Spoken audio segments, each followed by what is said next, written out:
their early similarities showed that they came from a common ancestor, and differences arose only later. The problem is that he faked his drawings. The early vertebrate embryos don't really look that similar at all.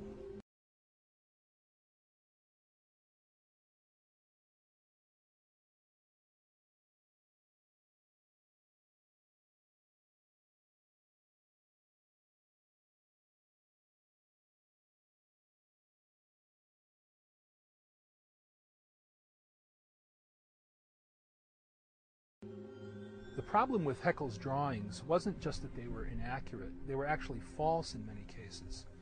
But the real damage was done when these drawings entered into biology textbooks decades ago, and they've never really been taken out. If you open a high school biology text now, or even a college biology text, you'll find these drawings, although they may not refer to them as Haeckel's drawings, and in fact, they trace their ancestry directly to Haeckel.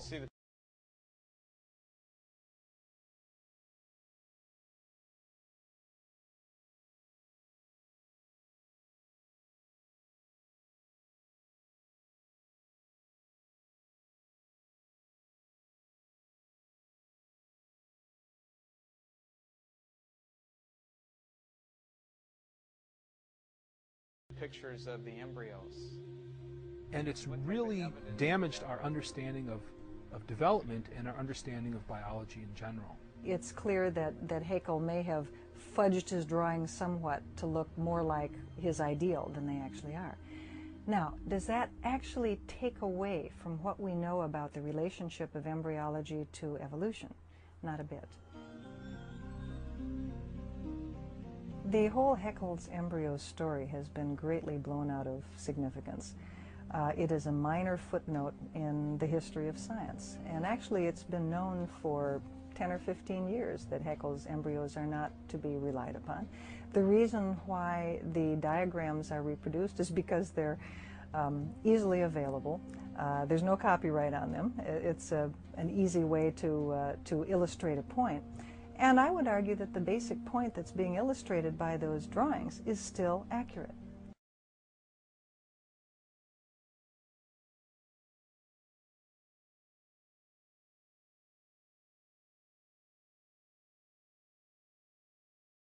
But if you go back earlier in development, the different classes of vertebrates look even more different. According to Wells, Haeckel, in many modern textbooks, misleads students not just because of fake drawings, but because they leave out the earliest stages of embryonic development. What students are shown as the first stage of embryonic development is actually the mid-stage.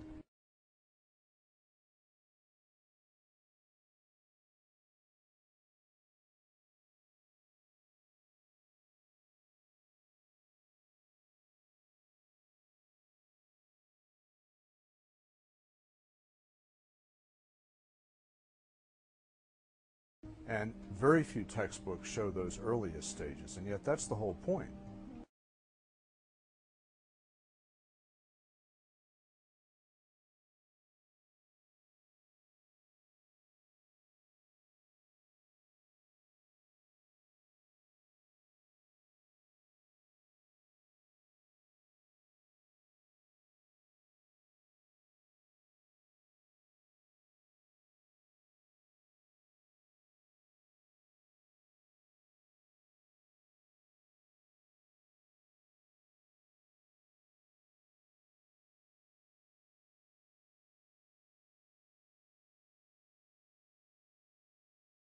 It's the earliest stages that are supposed to be the most similar, and they're not.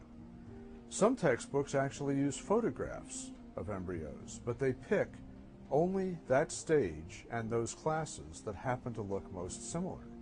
And they omit the earlier stages, and they omit those classes that don't look similar. So that, to me, is picking the evidence very carefully to support the theory, and that's not good science.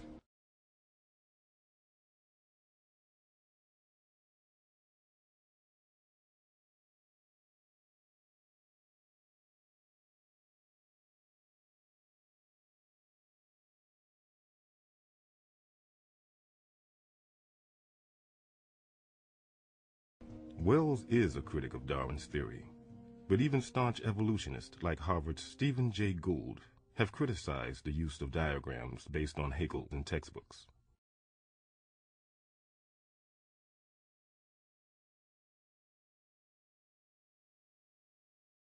Stephen Jay Gould wrote an article for Natural History saying that we need to let go of these drawings, that basically that they're not needed.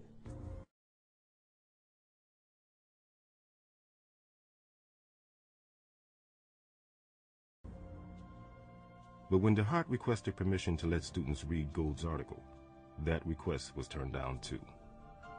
Why does Mr. DeHart feel so strongly to have these articles read? Well, it's because he wants to call into question the whole issue of whether evolution happened. I don't think this is good science education for the students in that district, and apparently neither did his colleagues nor his superintendent.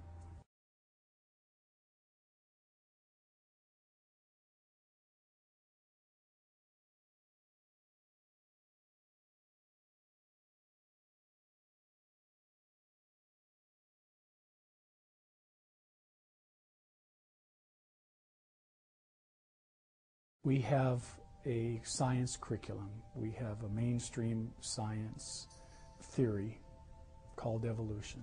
Our job is to teach the adopted curriculum, and that's what we follow.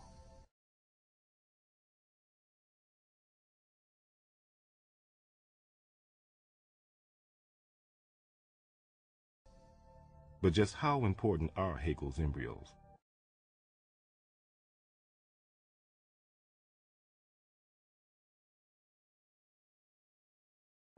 And does a single textbook mistake even matter?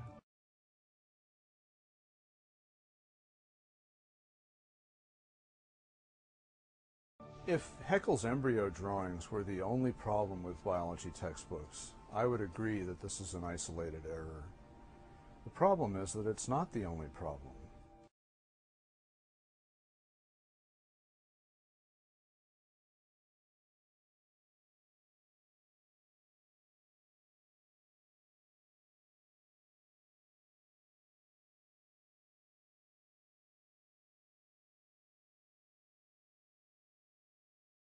In fact, says Wells, today's textbooks are filled with outdated examples for evolution.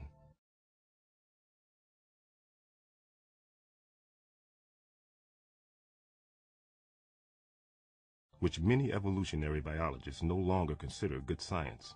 In a recent book, he calls these the icons of evolution.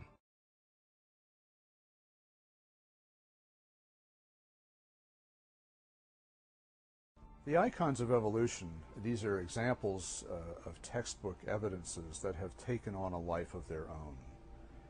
They go far beyond the truth, far beyond the facts, and have become symbols, in effect, of Darwin's theory, symbols that actually distort the scientific evidence. In many cases, they're called icons by Darwinian biologists themselves.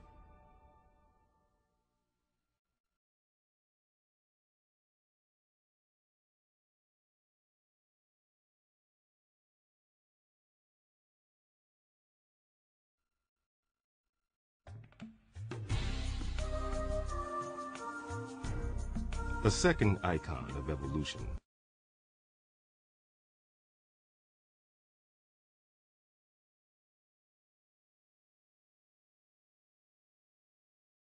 According to biologist Jonathan Wells, are finches found on the Galapagos Islands off of South America.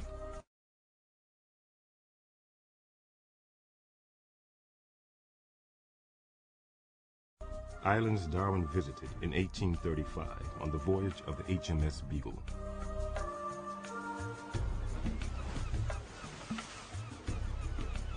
Another icon of evolution are some species of birds on the Galapagos Islands that are very similar except for the size and shape of their beaks. And it's thought, and it's quite possible, that they evolved from a common ancestor because of having to eat different foods on the different islands. In 1994, journalist Jonathan Weiner published The Beak of the Finch, a book about research into the Galapagos finches. It won the Pulitzer Prize. Weiner argued that the finches represent the best